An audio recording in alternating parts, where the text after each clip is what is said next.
Greetings all! Welcome to another episode of Pen and Paint, the channel where I merge my love of miniature painting with my passion for writing. After over a full year of pen and paint videos, we're finally taking a look at everyone's favorite ginormous transhuman ceramite-clad walking tanks, Space Marines! Rawr! I'll be showing you how to paint the Hounds Arboretus, my custom chapter of habanero pepper-inspired Marines, while entertaining you with a short tale pulled from the annals of the chapter. Unlike previous paint schemes, which focus on using army painter ranges, nearly all the paints I use for the Hounds are Vallejo game color. While I'm using the now discontinued tiny pots released for Vallejo's D&D crossover product line, the colors are still available in larger bottles, though the formulation may be slightly different. The full list of paints used are on screen now. In addition to our normal post-story chat, I have a pretty cool announcement to make regarding the channel, so do stick around for a bit at the end to hear the news.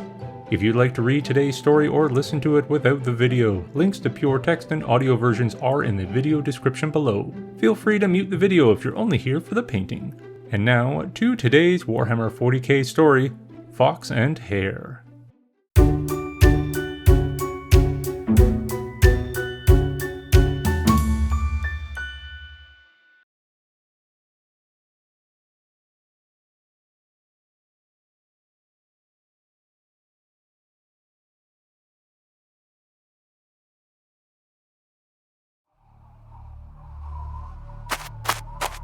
Dancing across corrupted earth, light as a figment, balls of ill-shod feet tapping tattoos on sour patches of struggling weeds. Small and live, leaping about the broken ribs of a dead world, under a dead sky in the half-warmth of a dead star.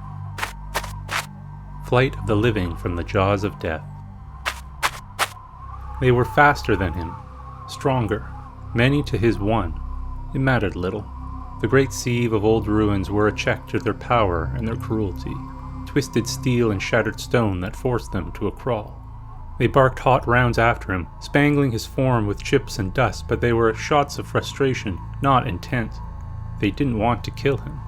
They wanted him alive. They wanted it to last. He'd made sure of that.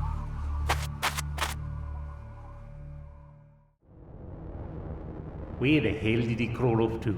Brikad watched with fervent eyes the rapidly moving shadows of pacing feet through rents in the battered flakboard walls. Hounded further out of town than normal by Jander Stoll's band of merry scum, he had scrambled into the forgotten industrial district, a place of foul slimes and mutant vermin the size of small dogs where even the pickers made infrequent visits, finding refuge in the wreckage of a warehouse office. The boy, squeezed behind a dilapidated and thrice-scavenged terminal, the mechanical remains of an embedded servitor lolling over his cowering form, had one hand clamped firmly over his mouth, the other in a white-knuckle grip around the handle of a small blade. Fucking find the little shit. The gravelly shouts and deprecations of Vicus, Stoll's chief asshole, punched through. A flurry of curses and other voices rippled against the building as they spread out. He paused at the rusted remains of a burned-out hauler, braced himself against the heavily pitted wheel rim, tires long since decayed, hunched over, hand clutching his chest, just for a moment. Exhausted, yes, but elated. "Hurry up," he cried in silence. "Come catch Zayatsa." That's what it called him. Zayatsa. The name the golem gave him. Zayatsa's ear caught the crunch of glass under heavy, ill-tempered feet. Yes, come and get me. A tired, exultant smile. Try and catch Zayatsa." Off he went, slight as a prickle fly, and just as infuriating. It wasn't Brikad's intention to piss off Stoll again. Emperor knew that. But it happened, as it was bound to. Brikad had never known peace in the company of others. Charm didn't work, neither did fawning. He tried being vicious and wicked once. That worked for a spell before it stopped. It always ended the same. Always with him running. Running from the gangs with their taste for pain and fiendish glee. Running from the pickers with their weeping sores and indifferent hate. running from the scavenging beasts and critters too small to eat him who screamed and raged and tried to tear him apart when he lingered too long. Emperor only knew why. Emperor probably didn't care. Always and forever they chased him away.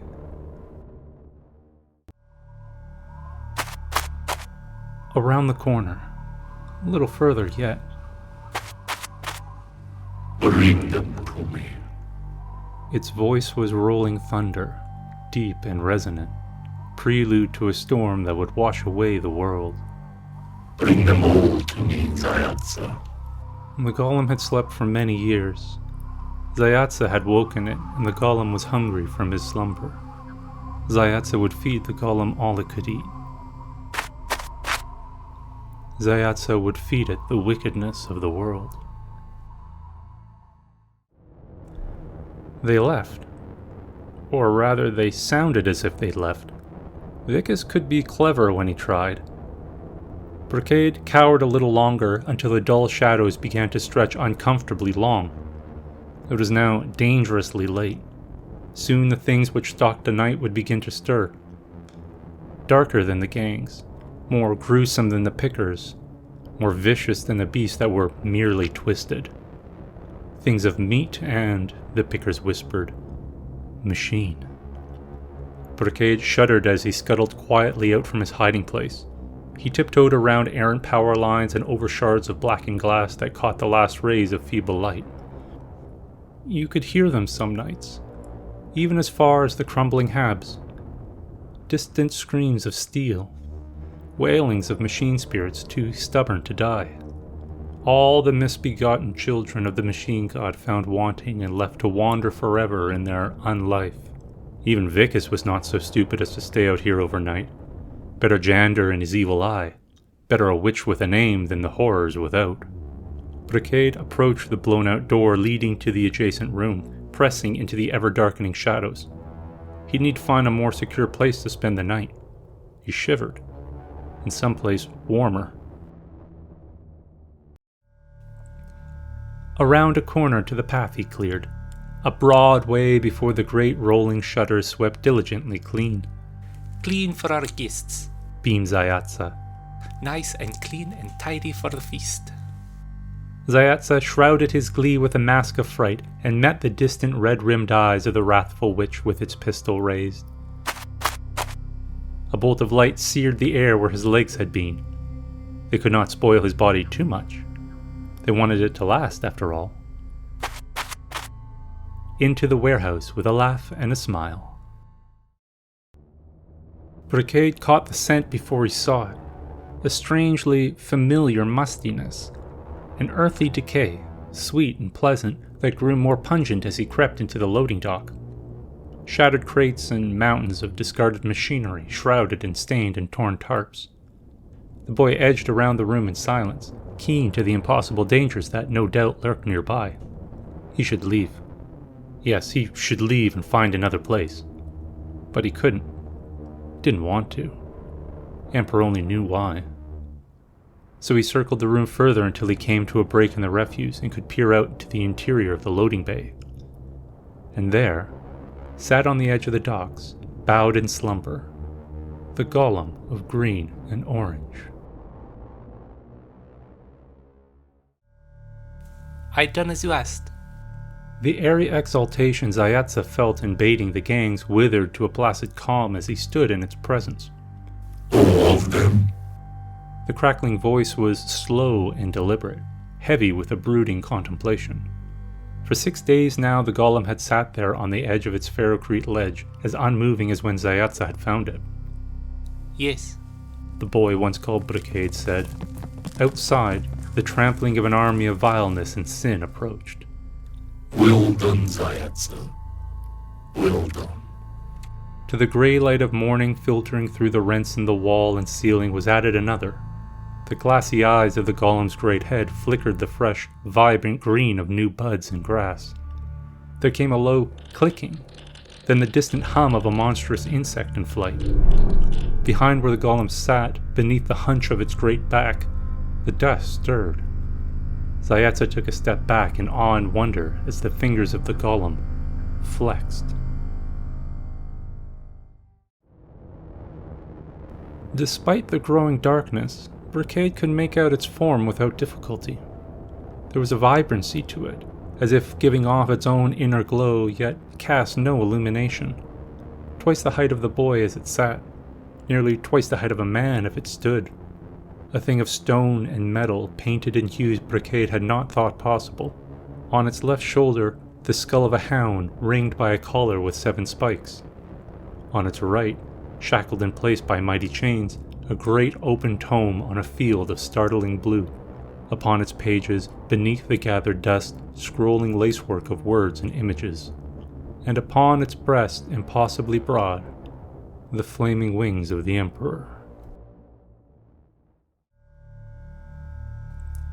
There came a creaking and a grating as the golem leaned forward and slowly rose to its full towering height. It worked its hands, rolled its wrists, its shoulders, its neck. It reached down and grasped the hilt of a sword that lay at rest beside it. A sword longer than Zayatsa was tall, thicker than his leg, and studded with teeth each the size of his hand. When the evil calling outside and the sounds of weapons and preparations began, Zayatsa didn't hear them. He could hear nothing but the wakings up of the golem. The pickers were wrong. All of them wrong. Or rather, they were right, and it was Brikad that was wrong about them. Mistaken in thinking them as anything more than the sinners he always knew they were. Only those who cowered from his light could claim his angel for a devil. An inner light that cast no shadow and that smelled of rebirth. And then the golem spoke. There you are. And Brikad stopped shivering. I know you're there. I can feel you in the dark. And felt a fullness where only emptiness had ever lived. Come out, little Zayat. I have waited long enough. And Brikad knew fear no more. I know you're in there, Brikad. Jander, his voice calm, crooning, sure indicators he was furious. I can sense your hollowness in there. Come on out nice like, and I promise I'll only skin you alive. Zayatsa wondered if the golem had a soul. Maybe it had one and could hide it from Jander's second sight. Or maybe it truly was only metal and stone. The golem lifted the monstrous sword, resting the backguard against its shoulder. Get out here, you shit, so I can cook out your eyes. So much for a simple skinning. Zayatsa reflected absently. From the holster at its waist, the golem pulled out a pistol the size of Zayatsa's torso. It inspected the weapon before looking down at the boy. It gave the briefest nod. Zayatsa's eyes filled with fire. I'm coming! He yelled with perhaps too much energy. The murmurs and shufflings outside ceased. The golem took a step. Ancient concrete cracked. Outside, the assembled host froze. Another step. The sword stuttered to life with a whine. Teeth sped along its length. Faster, faster. Too fast. Fast enough to cut shrieks of pain from the air itself. Stay, little Zayat. At the third step, there came a torturous cry of slowly rending metal. The center of the thick, wide, rust-crazed shutter door pressed out, tearing a slowly expanding hole that peeled back. An exit wound in slow motion. At the fourth step, the world outside erupted into horrified screams and gunfire and the crackling of blue lightning. Zayatsa gazed straight up, the golem straight down. Thin rivulets of thick blood crept down the expanses of green plates, pushing through dust, collecting in the crooks of orange trim, dripping slow and melodic to the floor. He said I would find you here. The golem's rumbling, mechanical voice rolled over Zayatsa. Its light had dimmed. The moldering, almost saccharine scent had not. Only. It added with a pause. It would have been preferable if he knew when. With hazy, deliberate motions, it turned from Zayatsa and strode its gore-covered form to the far wall. You're here to find me? To collect you. It holstered its pistol, stopping before the long, masked form of a shrouded object. With a reverential hand, it reached out and grasped the soiled tarp, pulled it slowly aside. Zayatsa's eyes grew wide, shimmering. Hello, old friend. The golem seemed to say as it looked over the beast. It leaned over the enormous form, gripping the handles. Straining, it pushed it forward, massive wheels as big as a hauler's crunching across the concrete. Together they rolled to the center of the loading bay, facing the torn-open doors. The golem moved to the vehicle's rear, unbuckling and reaching into a large, stowed bag of heavy leather. Put this on. With careless ease, it tossed a bundle to Zayatsa, who caught it awkwardly. He undid the tie with its strangely weighted ends and unrolled the parcel. A long tunic, heavy and simple, plain in its green and orange trim but of the highest quality. Zayatsa pulled it over his head. It belled out, hanging at his knees. A perfect cut. The smell of damp earth and dying leaves filled his mind. The golem removed a second bundle, a large blanket, folded it over the cord, flipped it over its head, pressed the weighted ends to the tops of each shoulder where they held firm.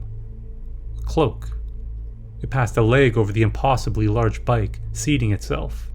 Skull and collar on its shoulder mirrored on the side of the armored front fender. Wrap the cord around you and sit behind me. Zayatsa did so, climbed upon the vibrant machine. An armored hand pointed at the side of its torso. Zayatsa brought a weighted end over and it snapped into place. Gave a tug. Brought the other end to the other side. Gave a tug. Secured. Hold tight, Zayatsa. The boy gathered the cloak, bundled it in his arms, gripped it firm, buried his face into the warmth and fragrance. The beast roared awake, shook violently. Zayatsa squeezed tighter, closing his eyes as the beast rolled forward, buried himself in the firm, fine fabric. Where are we going? He whispered, or thought he whispered, as the beast rumbled them out into the open. Over bones and bodies, over sin and wickedness, out and under a sky that threatened to wash away the world. Home, Zayatsa. The golem whispered, or thought it whispered in return. We are going home.